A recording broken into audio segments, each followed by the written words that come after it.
اهلا وسهلا بيكم في حلقه جديده من حلقات فوازير ومنين يا بلدينا واحنا بلدنا ايه. والمطلوب تقولوا لنا اسم المحافظه اللي احنا بنتكلم عنها. محافظتنا اللي بنتكلم عنها النهارده هي محافظه بتقع في اقصى جنوب شرق جمهوريه مصر العربيه، في الجزء اللي بيقع في قاره اسيا، وطول عمرها جزء واحد لحد سنة 1979 لما صدر القرار الجمهوري رقم 84 لتقسيمها إلى واحنا مش بنسأل عليها كلها، احنا بنسأل على واحدة من إلى أو إلى. مساحة محافظتنا اللي بنتكلم عليها النهاردة 31272 كيلو متر مربع، يعني تقريبا حوالي 3% من مساحة جمهورية مصر العربية. 9 مدن، 15 وحدة محلية، 81 تجمع بدوي.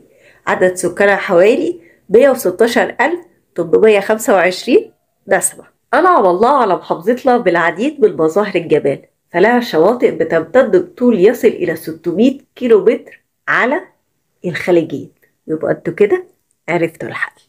ومن مظاهر الجمال اللي موجودة في محافظتنا الجبال، وبتحتوي على أكثر جبال مصر ارتفاعا. وأنعم الله على محافظتنا التجلي على إحدى هذه الجبال لسيدنا موسى عليه السلام.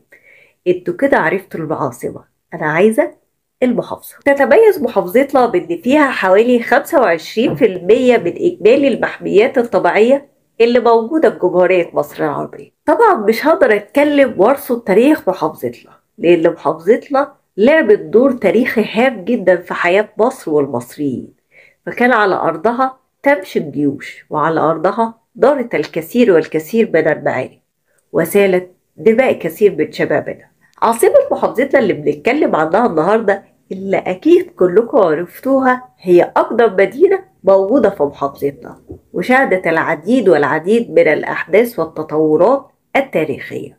والآثار التاريخية اللي موجودة فيها بترجح إن عاصمتها موجودة منذ العصور المصرية القديمة.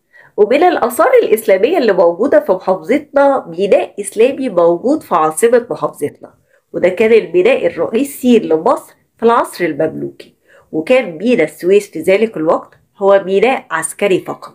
ومع العصر العثماني تحول ميناء السويس إلى ميناء تجاري واستمر حتى الآن. وكشفت الحفريات اللي موجودة في أرض محافظتنا عن بعض الآثار التاريخية اللي بيرجع تاريخها إلى العصر المملوكي، ووجد بعض العملات المعدنية اللي بيرجع تاريخها إلى عهد محمد علي باشا. وطول عمرها هي البوابة الشرقية لمصر، وعلى أرضها تقدمت الجيوش الإسلامية بقيادة عمرو بن العاص لفتح مصر. وشهدت محافظتنا تقدم جيوش صلاح الدين الأيوبي لطرد الصليبيين والانتصار عليهم في معركة حطين سنة 1187. وعلى أرض محافظتنا تم إيقاف تقدم المغول والقضاء عليهم.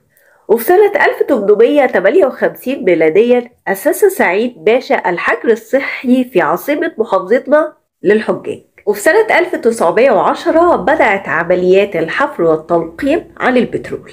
وفي سنة 1918 بدأت شركات التعدين في استغلال خام المنجنيز. وفي 1921 ظهر البترول في أرض محافظتنا لأول مرة. وتوالت السنوات على أرض محافظتنا ودارت عليها الكثير والكثير من المعارك الطاحنة، وكان الطريق طويل والرحلة طويلة ما بين الحرب والسلام. وفي 19 نوفمبر سنة 1979 بدأ الانسحاب الإسرائيلي من بعض المناطق، واعتبر هذا اليوم عيد قومي لمحافظتنا. وفي 19 مارس سنة 1989 تم رفع العلم المصري على آخر بقعة أرضية تم استرجاعها بعد الانسحاب الإسرائيلي الكامل من أرض محافظتنا، وبيعتبر هذا اليوم هو العيد القومي لمحافظتنا. أنا بصراحة مش عارفة أقول لكم إيه على الأماكن السياحية اللي موجودة فيها.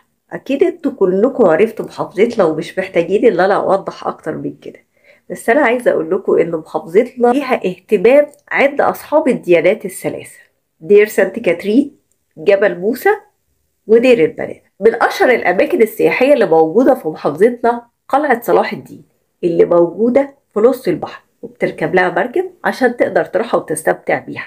وكمان هلاقي بعض الآثار اللي بيرجع تاريخها إلى عصور إغريقية وبيزنطية ورومانية، وآثار تانية بيرجع تاريخها للعصر المملوكي. كمان محافظتنا مش بس فيها سياحة دينية وسياحة تاريخية، لا ده كمان فيها سياحة علاجية، ومن أشهر الأماكن اللي موجودة فيها حمام فرعون وعيون موسى.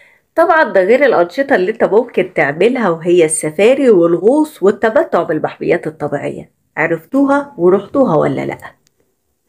كلمة وقالها فيلسوف: اللي يلف الدنيا يشوف. يا ترى كنا فين النهارده؟